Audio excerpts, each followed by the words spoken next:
सुप्रभात बच्चों। आज हम अपनी पाठ्य पुस्तक गुंजन का दूसरा पाठ पढ़ेंगे जिसका शीर्षक है ईदगाह। यह एक सुंदर सी कहानी है। इस कहानी को प्रेमचंद जी ने लिखा है। कहानी को शुरू करने से पहले इसके बारे में एक छोटी सी जानकारी दे देता हूँ कि इस कहानी का जो मुख्य पात्र है उसका नाम है हामिद। हामिद एक 8-10 साल का बच्चा है। जब ईद आता है तो हामिद और उसके कुछ दोस्त बाज़ार में घूमने के लिए जाते हैं, या ऐसा भी कह सकते हैं कि मेले देखने के लिए जाते हैं। सबके पास बहुत सारा पैसा रुपया रहता है, लेकिन हामिद के पास बहुत ही कम पैसे होते हैं। सब बच्चे अपने अपने पैसे खिलौने मिठाइयाँ खरीद कर खर्च कर देते हैं, लेकिन वहीं हामिद अपने पैसे से एक ऐसी चीज़ खरीदता है जिसको देखकर उसकी दादी माँ भावुक हो जाती है। तो वो चीज़ कौन सी है, चलिए इस पाठ को पढ़कर हम जानते हैं। ईदगाह। रमज़ान के पूरे 30 रोजे के बाद आज ईद आई है। कितना मनोहर, कितना सुहावना प्रभात है। वृक्षों पर कुछ अजीब हरियाली है। खेतों में कुछ अजीब रौनक है। आसमान पर कुछ अजीब लालिमा है। आज का सूर्य देखो कितना प्यारा, कितना शीतल, और मानो संसार को ईद की बधाई दे रहा है। गांव में कितनी हलचल है। ईदगाह जाने की तैयारियां हो रही है।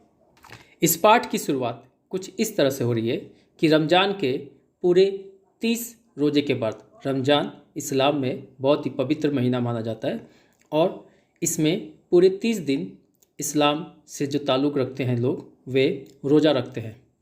रोज़े में उनको कुछ खाने की इजाज़त नहीं होती है, यहाँ तक कि पानी भी नहीं पी सकते हैं।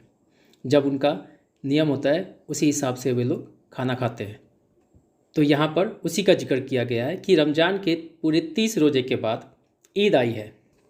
कितना सुंदर और कितना मन को अच्छा लगने वाला सुबह है ये। पेड़ों पर भी आज अजीब तरह की हरियाली नज़र आ रही है। खेतों में भी अजीब तरह की चमक दमक है।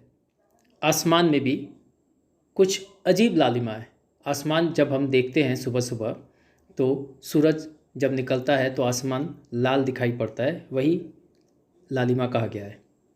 आज का सूर्य भी देखो कितना प्यारा लग रहा है दिखने में, कितना शीतल, कितना ठंडा लग रहा है। आमतौर पे सूर्य जब निकलता है तो गर्मी लगती है, लेकिन इस दिन जब सूरज निकला है तो ऐसा लग रहा है वो ठंडा है, मानो वो संसार को बधाई दे रहा है। किसकी बधाई दे रहा है? ईद की बधाई दे रहा है। गांव में भी बहुत हलचल है। सब लोग ईदगाह जाने की तैयारी कर रहे हैं। ईदगाह एक ऐसा स्थान है जहाँ पर इस्लामिक लोग एक साथ खड़े होकर या इकट्ठे होकर नमाज पढ़ते हैं। लड़के सबसे ज़्यादा प्रसन्न हैं। बार बार जेब से खजाना निकाल कर गिनते हैं। महमूद गिनता है 1, 2, 10, 12। उसके पास 12 पैसे हैं। मोहसिन के पास 15 पैसे हैं।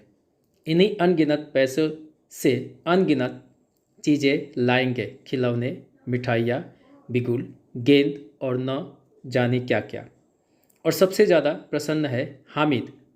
वह भोली सूरत का 4-5 साल का दुबला पतला लड़का।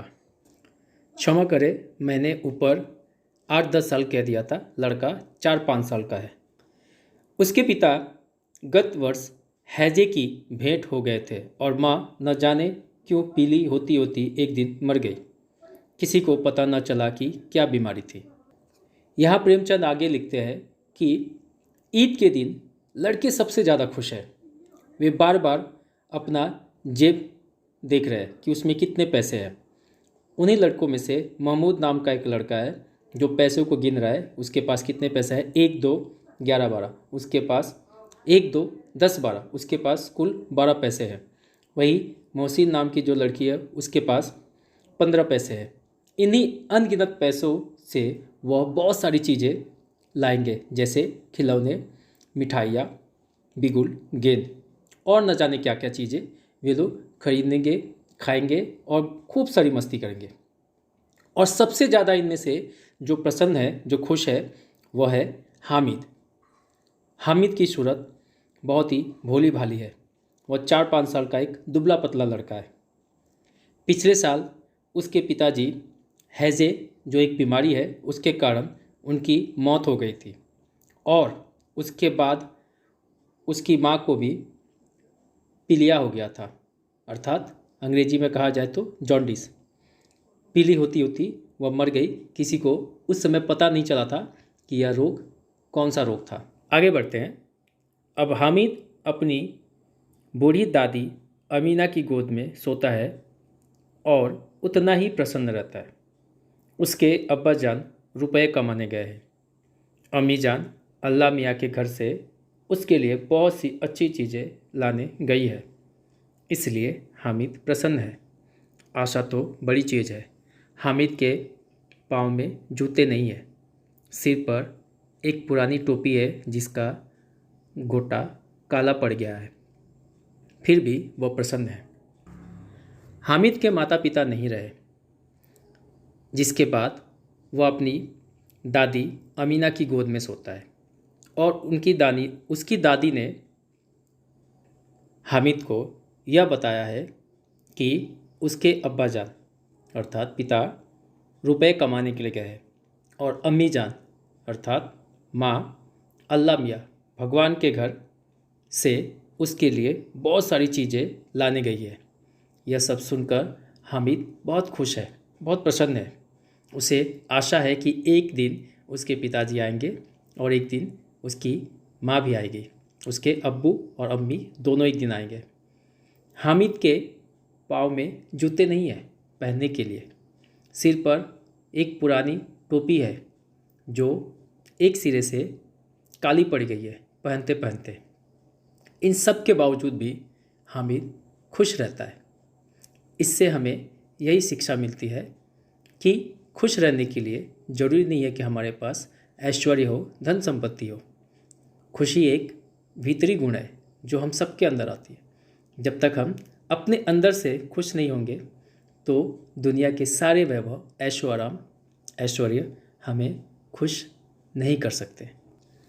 मेरे प्यारे बच्चों, आज की कक्षा में इतना ही। इस पाठ के शेष भागों को हम अगली कक्षाओं में पढ़ेंगे।